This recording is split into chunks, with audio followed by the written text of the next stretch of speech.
കൃഷ്ണ ഗുരുവായൂരപ്പ ശരണം. പൊന്നുണ്ണിക്കണ്ണൻ്റെ ഉഷപൂജ അലങ്കാരം രാവിലെ 4 മണിയോടുകൂടി മലർനിവേദ്യം കഴിഞ്ഞ് ശ്രീകോവിൽ നട തുറന്നു.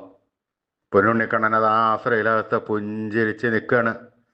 നെയ്വിളക്കുകളെല്ലാം നിറഞ്ഞു കത്തുന്നുണ്ട്. അതിൻ്റെ ശോഭയിലതാ പൊന്നുണ്ണിക്കണ്ണൻ്റെ പുഞ്ചിരി കാണാൻ കൂടുതൽ കൂടുതൽ കൂടുതൽ ഒരു ഭംഗിയുണ്ട്. പൊന്നുണ്ണിക്കണ്ണൻ്റെ തിരുമുഖം ചന്ദനം ചാർത്തിയിട്ടുണ്ട്. നെറ്റിയിൽ ഒരു സ്വർണ്ണഗോപിക്കുറി അണിയിച്ചിട്ടുണ്ട്. ചെവിയിൽ ചെവിപ്പൂക്കൾ വെച്ചിട്ടുണ്ട്. മാറത്ത് ഒരു സ്വർണ്ണത്തിലകവും 2 സ്വർണ്ണമാലകളും ചാർത്തിയിരിക്കുന്നു. പൊന്നിൻ കിങ്ങിണി കെട്ടി പട്ടുകോണകമെടുത്ത് ഒരു വെളുത്ത പട്ടും പച്ചപ്പട്ടും കൂട്ടിക്കെട്ടി ഞൊറിഞ്ഞെടുത്തിട്ടുണ്ട്. ഒരു സൈഡിലേക്ക് വെളുത്ത പട്ടും മറ്റേ സൈഡിലേക്ക് പച്ച പട്ടുമായിട്ടാണ് അലങ്കരിച്ചിരിക്കുന്നത്. കയ്യിൽ ഓടക്കുഴലുണ്ട്, താമരയുണ്ട്. സ്വർണ്ണ കിരീടം ചാർത്തി. കിരീടത്തിന്മേൽ 3 തിരുമുടി മാലകളും 2 വലിയ വനമാലകളും ചാർത്തിയിരിക്കുന്നു.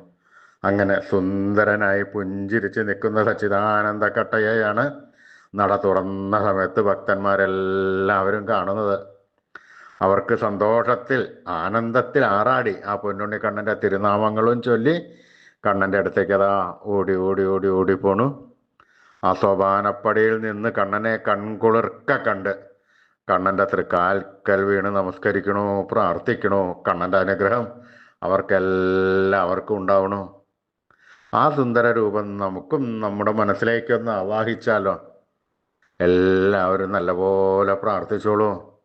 പൊന്നിൻ കിങ്ങിണി കെട്ടി പട്ടുകോണകമെടുത്ത് വെളുത്ത പട്ടും പച്ചപ്പട്ടും കൂട്ടിക്കെട്ടി ഞൊറിഞ്ഞെടുത്ത് കയ്യിൽ ഓടക്കുഴലും താമരയും പിടിച്ച് സർവാഭരണ വിഭൂഷിതനായി നിന്ന് പുഞ്ചിരിക്കുന്ന ആ സച്ചിദാനന്ദ കട്ടയുടെ രൂപം എല്ലാവരും വിചാരിക്കൂ.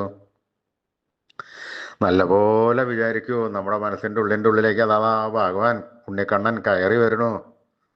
ആ പൊന്നുണ്ണിക്കണ്ണൻ അവിടെ എത്തിക്കഴിഞ്ഞാൽ ആ കണ്ണനോട് കൂട്ടിപ്പിടിച്ച് അവിടെ നിർത്തി അവിടെ പ്രതിഷ്ഠിച്ച് ആ കണ്ണനുമായി കുറച്ചു നേരം സംവദിച്ച് ആ കണ്ണനൊന്ന് കൊഞ്ചിച്ച് ലാളിച്ച് ഒരു മുത്തം കൊടുത്ത് ആ കണ്ണൻ്റെ തൃക്കാൽക്കൽ വീണ് നമസ്കരിക്കാം, പ്രാർത്ഥിക്കാം.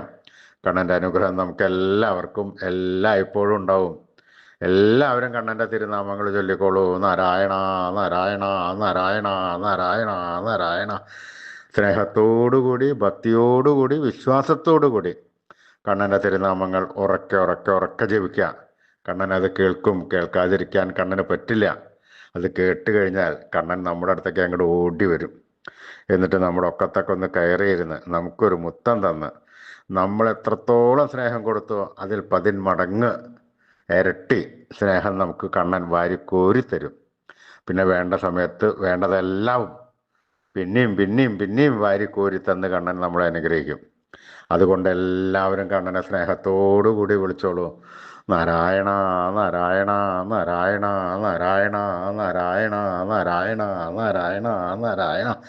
കൃഷ്ണായ വാസുദേവായ ഹരേ പരമാത്മനെ പ്രണതക്ലേശനാശായ ഗോവിന്ദായ നമോ നമഃ. കൃഷ്ണായ വാസുദേവായ ഹരേ പരമാത്മനെ പ്രണതക്ലേശനാശായ ഗോവിന്ദായ നമോ നമഃ. കൃഷ്ണായ വാസുദേവായ ഹരേ പരമാത്മനെ പ്രണതക്ലേശനാശായ ഗോവിന്ദായ നമോ നമഃ. അച്യുതാനന്ദ ഗോവിന്ദ അച്യുതാനന്ദ ഗോവിന്ദ അച്യുതാനന്ദ ഗോവിന്ദ. ഈ നാമത്രയ മന്ത്രം എല്ലാവരും ദിവസേന ഉപാസിക്കുക. നിത്യവും ഉപാസിച്ചു കഴിഞ്ഞാൽ നമുക്ക് ആയുരാരോഗ്യ സൗഖ്യം, സർവ്വസമ്പൽ സമൃദ്ധി, സർവ്വ ഐശ്വര്യം, സന്തതി പരമ്പരകൾക്കെല്ലാം ശ്രേയസ് ഉണ്ടാവുന്നതാണ്. ഋഷീശ്വരന്മാർ തലമുറകൾ കൈമാറി തന്ന ഈ അമൂല്യനിധി നമ്മൾ വിട്ടുകളയരുത്. നമ്മൾ ഉപാസിക്കണം. അത് മാത്രം പോരാ, നമ്മുടെ വരും തലമുറകൾക്ക് അത് ഉപദേശിച്ചു കൊടുത്ത് അവരെ കൊണ്ട് നിത്യവും ഉപാസിപ്പിക്കുകയും കൂടി വേണം. ഈ കലികാലത്ത് ജപിക്കാൻ പറ്റിയ ഉത്തമമായ മന്ത്രം കൂടിയാണിത്. അതുകൊണ്ട് ആരും ഉപേക്ഷ വിചാരിക്കേണ്ട. ഇന്ന് തന്നെ തുടങ്ങിക്കോളൂ ഈ നാമത്രയ മന്ത്രം ചൊല്ലാൻ. അച്യുതാനന്ദ ഗോവിന്ദ അച്യുതാനന്ദ ഗോവിന്ദ അച്യുതാനന്ദ ഗോവിന്ദ അച്യുതാനന്ദ ഗോവിന്ദ.